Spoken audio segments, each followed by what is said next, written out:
नमो अरिहन्ताणं नमो सिद्धाणं नमो आयर्याणं नमो वज्रायाणं नमो लोहे सव्यसाहूणं। जय जिनेन्द्र। आज का टॉपिक है अक्षय तृतीया के बारे में हम सभी को जानना और सभी को उसके बारे में बताना। अक्षय तृतीया पर्व आदिनाथ भगवान जो कि आदि ब्रह्मा भगवान जो हमारे वर्तमान काल के 24वें तीर्थंकर में से सर्वप्रथम तीर्थंकर हैं, उनके आहार की परंपरा, दान की परंपरा को आगे बढ़ाने के लिए हम यह अक्षय तृतीया पर्व मना रहे हैं। अक्षय तृतीया पर्व क्या है?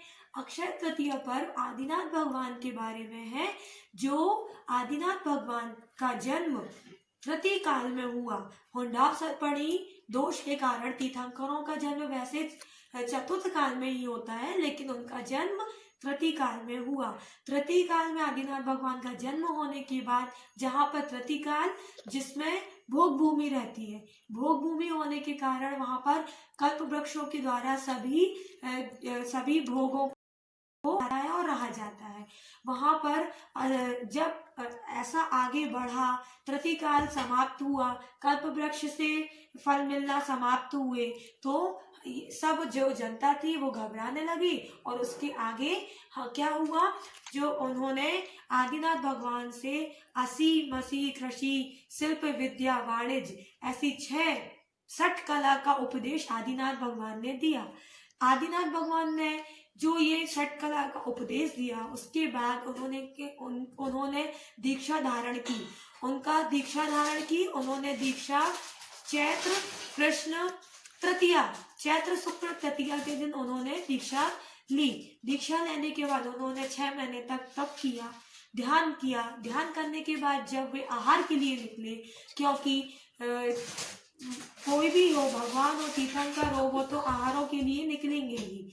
तो जब वो आहारों के लिए गए तो उस समय कोई भी नहीं जानता था कि कैसे आहार देना है, दिगंबर मुनिराज को कैसे आहार देना है।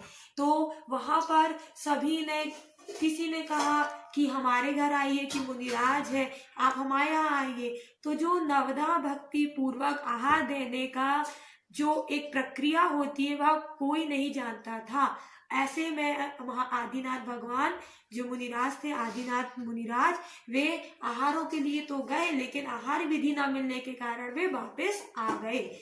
फिर पुनः 6 महीने तक उन्होंने ध्यान किया। ध्यान लगाने के बाद जब वे आहारों के लिए निकले तो वैशाख शुक्ल तीज जो कल है उसके बारे में, शुक्ल तीज के दिन जब वो आहार के लिए निकले तो वे विहार करते करते हस्तिनापुर नगर में गए। वहां के जो राजा थे, राजा सोमप्रभ और राजा श्रेयांस, वे 2 भाई थे। राजा श्रेयांस को जाति स्मरण हुआ और उनको याद आया कि पूर्व भाव में मैंने रिद्धिधर मुनिराजों को आहार दिए थे, उनकी प्रक्रिया, उसकी नवदा भक्ति की प्रक्रिया क्या होती है। और उन्होंने ऐसे मुनिराज जब आहार के लिए निकले तो उन्होंने नवदा भक्ति पूर्वक महाराज जी को नवदा भक्ति पूर्वक पड़गाहन किया। और पड़गाहन किया तो मुनिराज आदिनाथ मुनिराज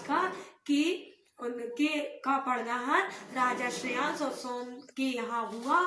और उन्होंने नवदा भक्ति पूर्वक परिक्रमा लगाकर और महाराज जी को बुलाकर और मुनिराज को, आदिनाथ मुनिराज को आहार दिए।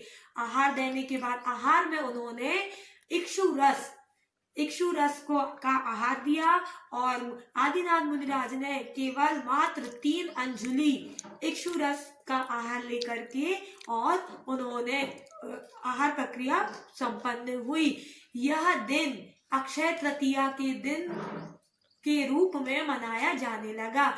और यह अक्षय तृतीया दिन हमारे लिए, हम सबके जीवन में बहुत पुण्यशाली है, जो हम सबको दान की महिमा के बारे में बताता है। दान की महिमा का सर्वप्रथम यदि उपदेश जाता है तो वह दान राजा श्रेयांस के द्वारा आहार दान, सबसे बड़ा दान जो है, उसके बारे में अक्षय तृतीया, जो कि अक्षय, जो कभी क्षय ना हो, ऐसी तृतीया के रूप में मनाया जाने लगा। ऐसा हम सबको भी अक्षय तृतीया का पर्व बहुत अच्छे से भक्ति भाव